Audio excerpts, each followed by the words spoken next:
بسم اللہ الرحمن الرحیم۔ آج آپ کو بتاؤں گی عزیز و اقارب رشتہ داروں سے صلہ رحمی کا طریقہ۔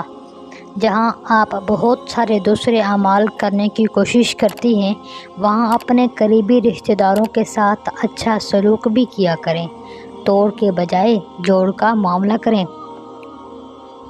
جوڑ کا مطلب ہے ان کے ساتھ سلام کرنا، ان کے لیے دعا کرنا، ان کا حال احوال پوچھنا، مریض ہو تو عیادت کر لینا، کوئی مصیبت میں ہو تو اس کی ہیلپ کر دینا۔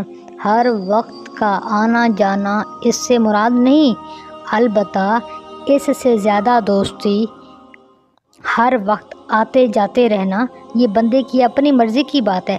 جہاں طبیعتیں ملتی ہوں، دینداری والا ذہن ملتا ہو، وہاں دوستی کا تعلق رکھنا چاہیے، اور جو دور کے رشتہ دار ہوں ان سے سلام کلام کا تعلق رکھنا چاہیے تاکہ خیر خیریت معلوم ہوتی رہے۔ ایسا کرنے والا بندہ صلہ رحمی کرنے والا کہلائے گا۔ ہاں، کسی کے فسق و فجور کی وجہ سے اگر آپ دور ہیں تو وہ چیز شریعت میں جائز ہے، اس لیے ہم اللہ رب العزت سے روز یہ وعدہ کرتے ہیں،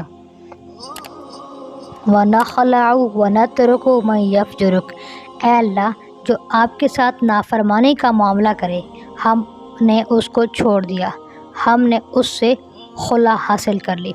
آج کل تو ایک گھر میں رہتے ہوئے دو بہنیں ایک مہینہ آپس میں نہیں بولتی، حالانکہ حدیث پاک میں آتا ہے جو لوگ آپس میں قطع کلامی کر لیتے ہیں اللہ تعالیٰ ان کی نمازیں قبول نہیں فرماتے۔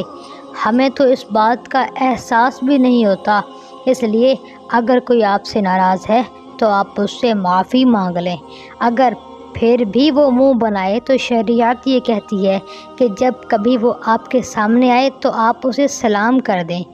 آپ ایسا کر دیا کریں تو آپ صلہ رحمی کرنے والی بن گئی، اور اگر نہیں بولے گی، وہ نہیں بولے گی تو شریعت اس کو پکڑے گی، آپ کو نہیں۔ یاد رکھیے گا، نبی علیہ السلام کا فرمان ہے، صلہ رحمی کرنے والے شخص سے اللہ رب العزت اپنا رشتہ بناتے ہیں، تو آپ اس کی خاطر نہیں اپنے رشتے کی لاج میں ان سے بولا کریں۔ امید کرتی ہوں میری باتیں آپ کو پسند آ رہی ہوں گی، مجھے دعاؤں میں یاد رکھیے گا۔